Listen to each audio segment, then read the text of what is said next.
जय गुरु जी संगत जी गुरु जी की डिवाइन कॉल सत्संग प्लेटफॉर्म में आप सभी गुरु परिवार का हार्दिक स्वागत है।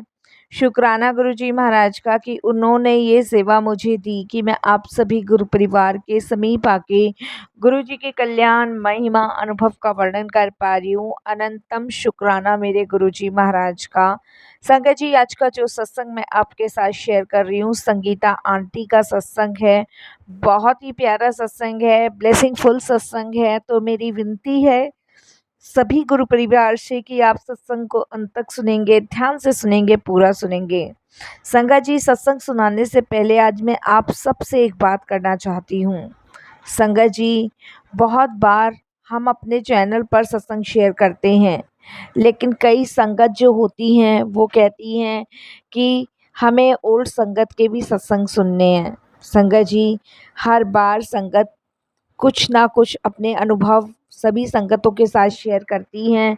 तो कुछ संगत का कहना ये भी होता है कि हम ओल्ड संगत के भी सत्संग सुनना चाहते हैं, क्योंकि उसे सुनने से हमें लगता है कि गुरुजी महाराज हमसे कुछ कहना चाहते हैं।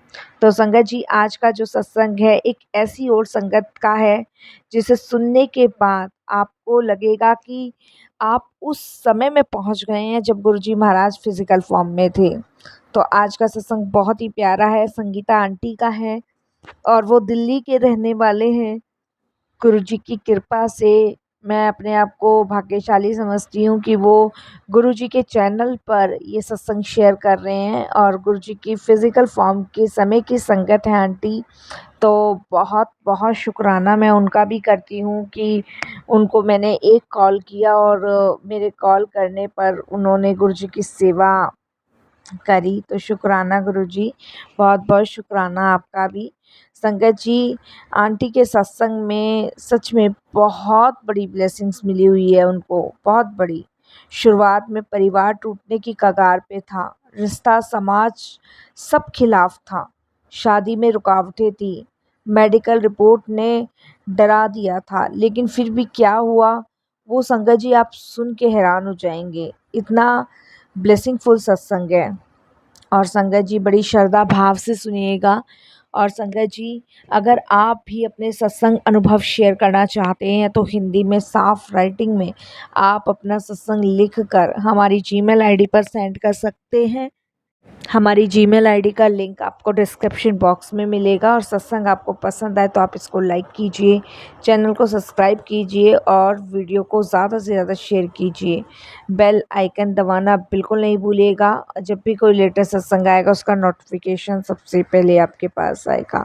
तो चलिए संगत जी, सुनते हैं संगीता आंटी का सत्संग। और सत्संग शुरू करने से पहले करते हैं गुरु जी का मंत्र जाप। ओम नमः शिवाय, शिव जी सदा सहाय। ओम नमः शिवाय, गुरु जी सदा सहाय। जय गुरु जी। संगत जी, सबसे पहले परम पिता पूजनीय गुरु जी महाराज के चरणों में कोटि कोटि नमन और सारी संगत जी को जय गुरु जी बोलती हूँ। और ये मौका गुरु जी दे रहे हैं उसके लिए गुरु जी का शुक्राना। मैं दिल्ली की रहने वाली हूँ और दिल्ली में गुरु जी ने ही मुझे स्थान दिया और मेरी पहचान दी, मेरा नाम दिया, सिर्फ गुरुजी की कृपा से। गुरुजी के बड़े मंदिर में 2003 में पहली बार मैं गई थी। उस समय मेरा जीवन उलझनों का जाल था। संगत जी, आप यकीन नहीं मानेंगे कि अगर गुरुजी ना होते तो ना मेरी पहचान, ना मेरा नाम, ना ही मेरा कोई वजूद होता। आज जो भी मेरे पास है, चाहे वो अच्छा है चाहे वो बुरा है, सब गुरुजी की कृपा उनकी देन से है।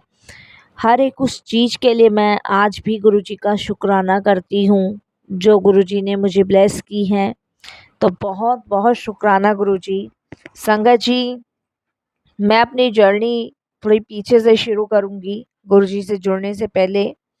तो संगत जी, एक लड़का था जिससे मुझे प्यार हो गया था और लेकिन मेरी फैमिली, मेरी सोसाइटी सब उसके खिलाफ थे संगत जी। और जब हमने शादी करने की सोची तो जैसे मानो कि पूरा ब्रह्मांड हमारे खिलाफ हो गया हो। संगत जी, मैंने ये बात अपनी फैमिली के सामने रखी थी, लेकिन उन लोगों का यही कहना था कि हमें लड़का नहीं पसंद है।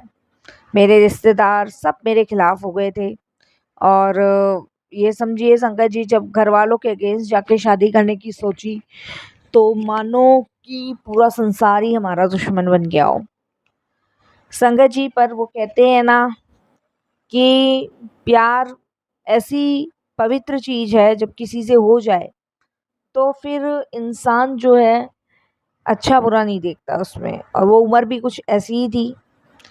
लेकिन संगत जी, प्यार के खिलाफ समाज था, लेकिन मेरे पेरेंट्स भी इस चीज़ के अगेंस्ट हो गए, ये मैंने कभी नहीं सोचा था।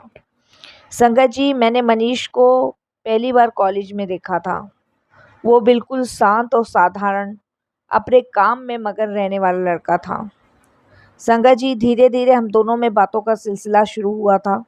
हम दोनों ने तय किया कि हम शादी करेंगे, लेकिन मेरे घर वालों ने साफ तौर पे मना कर दिया।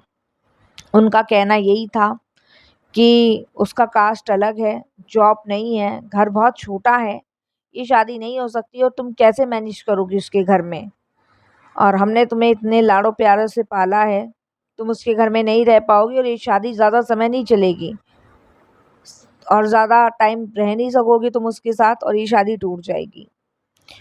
उनकी बात सुन के संगत जी मैं टूट चुकी थी, बिखर चुकी थी, मानो जैसे कि किसी ने मुझे अंदर तक कुरेद दिया हो। संगत जी, मैं एकदम, ये समझ लीजिए, अपने आप को संभाल नहीं पा रही थी।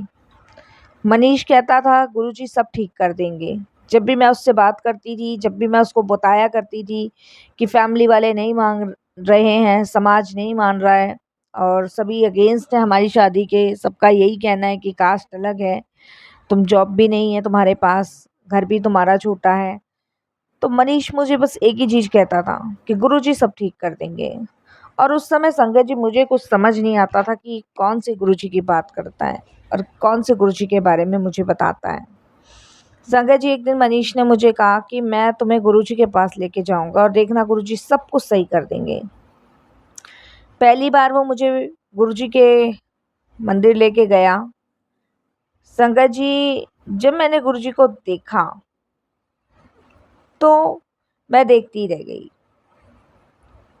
संगत जी, ऐसा लगा मानो जैसे कि जो उभरता हुआ सैलाब था वो शांत हो गया हो। मैं दरबार में गई, अंदर कुछ अजीब सी शांति मुझे महसूस हुई। उसके बाद मनीष ने मुझे गुरुजी को प्रणाम करने को कहा। मैंने प्रणाम किया। प्रणाम करने के बाद संगत जी, गुरुजी ने मुझे देखा और एकदम से बोले, देख लिया तेरी शादी, तू चुप हो जा, सब देख लिया मैंने। ऐसे करके गुरुजी ने मुझे ये शब्द कहे। मैं चौंक गई। कोई मुझे वहाँ जानता नहीं था, वहाँ मैं कभी गई नहीं थी, तो गुरुजी को कैसे पता चला शादी के बारे में? मुझे कुछ भी समझ नहीं आ रहा था, कुछ भी नहीं संगत जी। उसके बाद संगत जी लंगर किया, जल प्रसाद लिया और जब संगत जी आज्ञा लेने का समय आया, तब गुरुजी ने मुझसे कुछ पूछा। तो मैंने सिर्फ गुरुजी को इतना ही कहा कि गुरुजी पापा राजी नहीं है और मम्मी बीमार है, मैं क्या करूं? उस समय गुरुजी ने सिर्फ मुस्कुराकर कहा, जल पी ले, सब हो जाएगा। यही शब्द गुरुजी ने कहा। मैंने वहाँ जल प्रसाद पिया। संगत जी, जल प्रसाद पीने के बाद मैं घर आई। मम्मी को हार्ट का पुराना प्रॉब्लम्स था और शादी के बाद से उनकी तबीयत और बिगड़ गई थी, क्योंकि वो इस शादी से अगेंस्ट थी, तो उन्होंने टेंशन ज़्यादा ले रखी थी। संगत जी, मैं खुद गुरुजी के दरबार जाती। हर हफ्ते गुरुजी मुझे बुलाते, लंगर कराते, जल मुझे पकड़ाते और संगत जी मैं वो जल प्रसाद ला के अपनी मम्मी को दे देती। मैंने अपनी मम्मी को बताया नहीं कि ये जल प्रसाद कहाँ का है, कहाँ का नहीं है। बस मैं उनको यही कहती थी कि मेरी एक फ्रेंड है और उनके यहाँ से ये जल आया है। संगत जी, मेरी मम्मी को उस जल प्रसाद से दवाइयाँ देनी मैंने शुरू करी। उसके बाद संगत जी 15 दिन बाद मेरी मम्मी का चेकअप हुआ। डॉक्टर्स एकदम से बोले, आपका हार्ट तो पहले से भी ठीक लग रहा है, आप कहीं और भी कोई दवाइयाँ ले रहे हैं, कहीं ट्रीटमेंट करा रहे हैं? मेरी मम्मी ने मना किया और डॉक्टर ने एकदम से कहा कि आपका हार्ट पहले जैसा नहीं है, अब बिल्कुल सामान्य लग रहा है। मम्मी खुद भी हैरान थी। बस उस दिन से मम्मी ने शादी को हाँ कह दी। ये कैसे हुआ कैसे नहीं मुझे नहीं पता। संगत जी, पापा गुस्से में थे और बहुत ज़्यादा गुस्से में थे। मम्मी ने मुझे हाँ कह दी थी। एक दिन संगत जी वो ऑफिस से लौटते वक्त संगत जी उनका हम मुझे फ़ोन आता है और मुझे कहते हैं कि मैं थोड़ा लेट हो जाऊंगा, अपनी मम्मी को बोल देना। संगत जी मैंने मम्मी को बता दिया कि पापा लेट हो जाएंगे। और संगत जी जब वो ऑफिस से लौट रहे थे तो उनका एक्सीडेंट हो गया और एक्सीडेंट हुआ बहुत भयानक। लेकिन संगत जी जब एक्सीडेंट हुआ और हमारे पास फ़ोन आया तो संगत जी मैं, मम्मी और छोटा भाई वहाँ पहुँचे जहाँ पापा का एक्सीडेंट हुआ था। संगत जी पापा की पूरी कार डैमेज हो चुकी थी, लेकिन पापा को एक खरोंच तक नहीं आई थी। संगत जी आप विश्वास नहीं करेंगे कि कार की हालत देखने पर ऐसा लग रहा था जैसे मानो उसके अंदर कोई बच नहीं सकता, लेकिन पापा को एक खरोंच तक नहीं आई। शायद गुरुजी की कृपा उस समय मेरी फैमिली को भी मिल रही थी। उसी दिन रात को उन्होंने सपना देखा कि गुरुजी उनके सामने खड़े थे और बोले, जो हो रहा है वह ठीक है, तू बेटी की खुशी के खिलाफ मत जा। संगत जी सुबह उठ के पता नहीं पापा को क्या हुआ क्या नहीं हुआ, और वो एकदम से फूट फूट के रोने लगे और बोले कि पता नहीं कोई बाबा मेरे सपने में आया और बोला जो हो रहा है होने दे, बेटी की शादी के लिए रोक टोक मत कर। संगत जी मेरे पापा ने एकदम से कहा कि कर लो शादी, और बच्चों की खुशी में ही मैं खुश हूँ। संगत जी शादी से 2 दिन पहले एक हमारी ज़िंदगी में डरावना मोड़ आया। हमारी शादी तय हो गई, मेरी फैमिली तैयार हो गई और मनीष की फैमिली तो पहले से ही तैयार थी। 12 फरवरी 2004 की 10 फरवरी को अचानक संगत जी मनीष गायब हो गया। मेरी शादी 12 फरवरी की थी और 10 को मनीष गायब हो गया। फ़ोन बंद, ऑफिस नहीं गया, घर नहीं आया। मैं पागल हो गई थी। संगत जी मेरे को समझ नहीं आ रहा था मैं क्या करूँ, कहाँ गया मनीष, कहाँ नहीं गया। शादी से 2 दिन पहले मैंने संगत जी शाम के समय गुरुजी के पास जाने का सोचा। मैं बड़े मंदिर जाके गुरुजी के चरणों में जाके बैठ गई। बस एक ही बात गुरुजी को कही कि गुरुजी आप ही हो जो मनीष को बचा सकते हो, प्लीज़ बचा लो। गुरुजी चुपचाप बैठे थे और ठीक 1 घंटे बाद मुझे मनीष का फ़ोन आया। उनने मुझे यही कहा कि मैं कहीं चला गया था, लेकिन जैसे किसी ने मुझे खींच के वापस भेजा हो। संगत जी वो कोई और नहीं थे, वो सिर्फ गुरुजी थे, सिर्फ गुरुजी। 12 फरवरी को हमारी शादी हुई। शादी में गुरुजी नहीं आए, लेकिन उन्होंने प्रसाद भिजवाया, जलेबी और मटर वाले चावल। संगत जी गुरुजी बोले, इन्हें खाना और कभी पीछे मुड़ के मत देखना। आज हमारी शादी को 20 साल हो गए हैं, 2 बच्चे हैं, खुशहाल जीवन है, लेकिन सब कुछ उसी एक लीला की वजह से संभव हुआ जो गुरुजी ने की। गुरुजी ने वो लीला रचाई जिसकी वजह से मेरी मनीष की शादी हुई, मेरा जीवन खुशहाल हुआ और संगत जी हमारी फैमिली माने। ये सिर्फ गुरुजी की कृपा थी। संगत जी मैं यही कहूँगी, अगर आप भी अपने जीवन में संघर्ष कर रहे हैं या संघर्ष से गुजर रहे हो, रिश्ते टूटने की कगार पे हो, मेडिकल रिपोर्ट डराती हो या समाज आपके खिलाफ हो, तो बस एक बार गुरुजी को दिल से कह देना, गुरुजी आप देख लो, सब आप पे छोड़ा है। फिर देखना संगत जी सब कुछ ऐसे सुलझेगा जैसे जलेबी की तार, जैसे संगत जी अपने आप सुलझती चीज़ें चली जाएगी। संगत जी आप एक दिन खुद कहोगे कि गुरुजी ने ही ये सब संभव किया है, नहीं तो अगर गुरुजी ना होते तो हमें नहीं पता होता हमारा क्या होता। तो मैं भी यही कहती हूँ संगत जी कि मेरे जीवन में जो भी कृपा हुई वो गुरुजी की कृपा से ही संभव हुआ, वरना मुझे नहीं पता मेरा क्या होता। इन सभी चीज़ों के लिए मैं गुरुजी का बहुत शुक्राना करती हूँ और यही कहती हूँ कि आज जो गुरुजी ने सत्संग जहाँ तक शेयर करवाना था करवाया। अनंतम शुक्राना मेरे जीवन में आने का गुरुजी, और अनंतम शुक्राना मुझे अपनी संगत के रूप में चुनने का। बहुत बहुत शुक्राना गुरुजी महाराज का। मैं बहुत जल्द फिर एक सत्संग आपके साथ शेयर करूँगी। अभी मैं अपनी वाणी को यही विराम देती हूँ। जय गुरुजी, शुक्राना गुरुजी। संगत जी, अब जो मैं आपके साथ दूसरा सत्संग शेयर कर रही हूँ वो खुशी आंटी का सत्संग है। ये बहुत ही प्यारा सत्संग है और ये भी ब्लेसिंगफुल सत्संग है। तो प्लीज़ साथ संगत जी आप सत्संग को अंत तक सुनिएगा, ध्यान से सुनिएगा, पूरा सुनिएगा। हर सत्संग में गुरुजी महाराज की ब्लेसिंग्स होती है, कृपा होती है। तो विनती है कि खुशी आंटी के सत्संग को भी आप बड़ी श्रद्धा भाव से अंत तक सुनिएगा, बिना स्किप किए सुनिएगा। तो चलिए संगत जी सुनते हैं खुशी आंटी का सत्संग। जय गुरु जी संगत जी। संगत जी, मेरा नाम खुशी है और मैं गुरु जी के दरबार पहली बार 2005 में गई थी।